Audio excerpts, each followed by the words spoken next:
अस्सलाम वालेकुम जी। क्या हाल हैं दोस्तों, ठीक हो? सर जी अज की वीडियो जी है सी मैं तुहानूं दस्सण लगा हाँ सी दोस्त दिन सी मियाँ मंजूर अकबर खान लाले का ये पनीरी टमाटर की पनीरी काश्त की गई है। ये तुहानूं विखा दईए ये जी जगह आ सामने आ रही है तुहानूं नज़र आ रही है। ये दो ਜਿਹੜੇ ਹੈ ਸੀ ਆਪਣੇ ਟਰੇ ਉਹਨਾਂ ਨੂੰ ਚੁੱਕਾ ਸੀ ਤੇ ਉਹਨਾਂ ਜੜ ਨਿਕਲੀ ਸੀ ਤੇ ਉੱਥੋਂ ਇਹ ਕਮਜ਼ੋਰ ਹੋ ਗਈ। ਇੱਕੇ ਨਾਲ ਦੇ ਬਿਲਕੁਲ ਬਰਾਬਰ ਪਨੀਰੀ ਕਾਸ਼ਤ ਕੀਤੀ ਗਈ ਔਰ ਟਮਾਟਰ ਦੀ ਵੈਰਾਈਟੀ ਜਿਹੜੀ ਅਯੂਬ ਰਿਸਰਚ ਤੋਂ ਲਈ ਹੈ ਸੰਦਲ ਹੈ ਜੀ। ਇਨਸ਼ਾਅੱਲਾ ਲਾਉਣ ਦੇ ਕਾਬਿਲ ਹੋਊਗੀ ਇਸ ਵਕਤ 1-2 ਦਿਨ ਤੱਕ ਇਹ ਸ਼ਿਫਟ ਕੀਤੀ ਜਾਵੇਗੀ। ਇਹ ਤੁਹਾਨੂੰ ਦਿਖਾ ਇਹ ਟਰੇ ਤਕਰੀਬਨ ਲੱਗੇ ਹੋਏ ਸੀ ਜੀ। ਇਹ ਸਾਹਮਣੇ ਹੈ ਜੀ ਬੈੱਡ ਤੇ ਲੱਗੀ ਬੈੱਡ ਔਰ ਟਰੇ ਦੇ ਤੁਹਾਨੂੰ ਸਾਹਮਣੇ ਫਰਕ ਵਿਖਾ ਰਹੇ ਹਾਂ ਅਸੀਂ। ਇਹ ਟਰੇਆਂ ਨਾਲੇ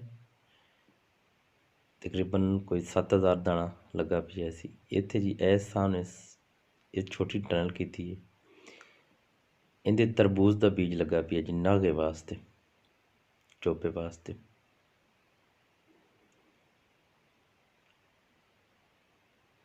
जी सर ये बैड की पनीरी है बैड का तो पैंदा ट्रेयां का ये वाज़े फर्क तुसीं हुण वेख लो तुहानूं सामने दिखा रहे हैं जी। माशाल्लाह ट्रे वाली पनीरी जी असी अच्छी है ज़बरदस्त है सांदल वैरायटी है अयूब रिसर्च तो मंगाई हुई है। बेलदार वैरायटी है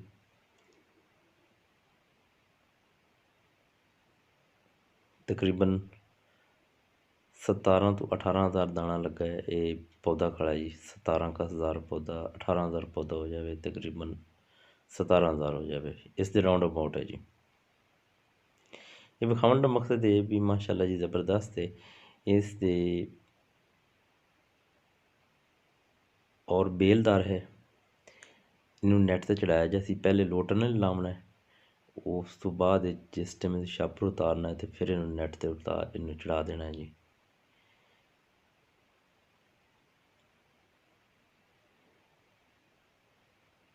लेकिन विखाउण का मकसद यह है कि बैड की नहीं सब जो ट्रे इस्तेमाल किए जावन ना वो ज़बरदस्त हैं सर जी ट्रे और इसके अगे जी। हाँ जी असल मकसद विखाउण का आया सी वेखो टंपरेचर पूरा करने वास्ते उन्होंने दोस्तों ने की काम किया है कि अंदर उन्होंने अग बाहर बाल ते अंदर रखी है ताकि टंपरेचर पूरा हो जाए कि इनके नज़दीक बिजली को नहीं है कि वो हीटर चला लें बिजली ते टंपरेचर पूरा करें। लोग इस किस्म के भी तरीके इस्तेमाल करते अपना काम चला लेंगे जी।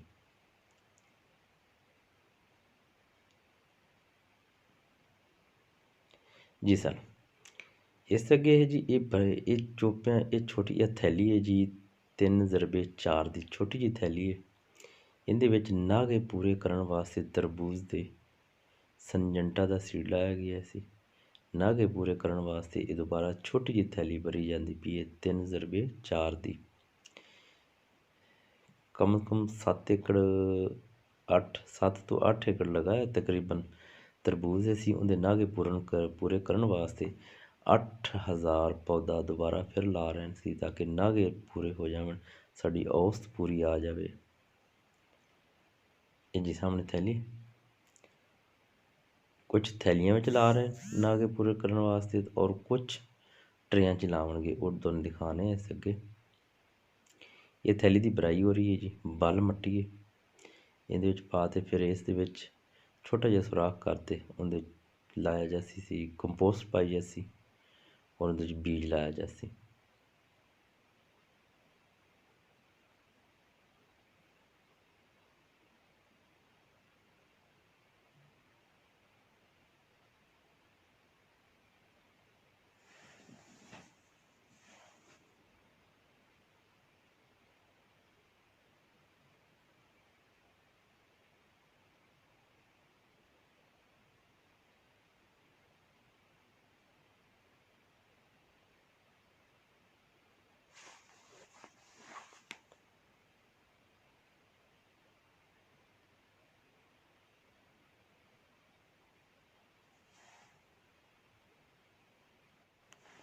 जी सर हाँ जी कुछ थैलियां दे विच नागे पूरे करने वास्ते बीज लाया जा सी तरबूज का और उस ਤੋਂ ਇਲਾਵਾ ਕੁਛ ਬੀਜ ਉਹ ਹਨ ਜਿਹੜੇ ਟਰੇਆਂ ਦੇ ਵਿੱਚ ਪੀਟ ਮਾਸ ਪਾ ਕੇ ਤੇ ਇਹਦੇ ਵਿੱਚ ਟਰੇਆਂ ਦੇ ਵਿੱਚ बीज लाया जा रही है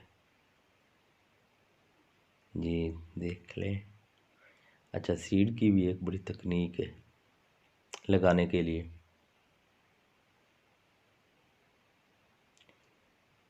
इसका रुख आगे मैं दिखाऊंगा आपको कैसे बीज को लगाया जाता है, सही तरीका इसका क्या है लगाने का।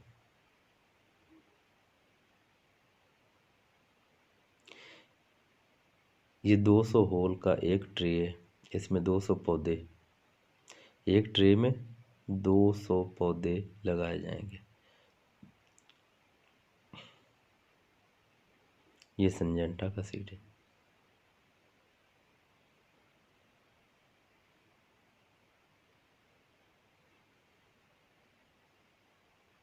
हाँ जी, ये सर जी पहले इस सामने पे ये पीट मॉस पहले पनीरी लगाई गई मिर्च दी, मिर्च फिर अगे शिफ्ट की थी तो उहदे थल्ले जिहड़ी पनीरी बची पीट मॉस है उन्होंने तकरीबन खाली कर लिया। ये पीट मॉस दोबारा इस्तेमाल की जा रही।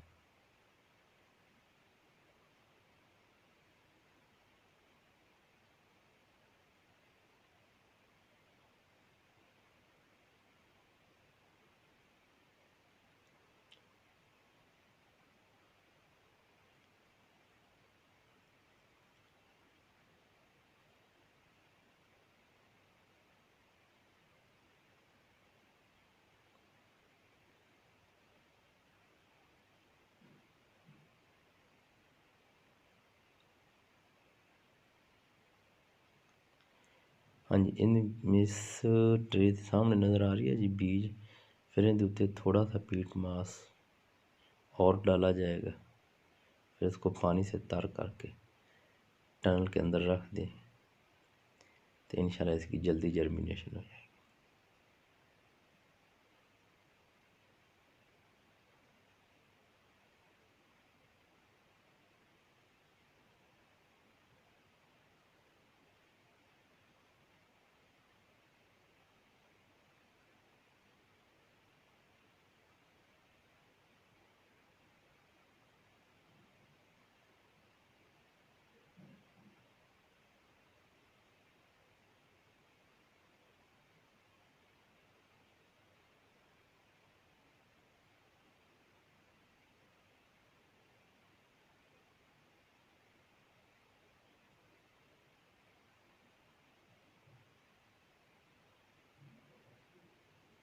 हाँ जी, ये असल ये तरीका है सही लगाने का।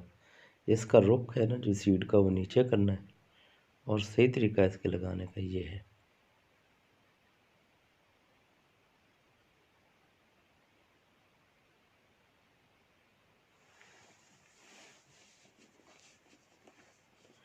वस्सलाम सर जी, फिर मिलेंगे।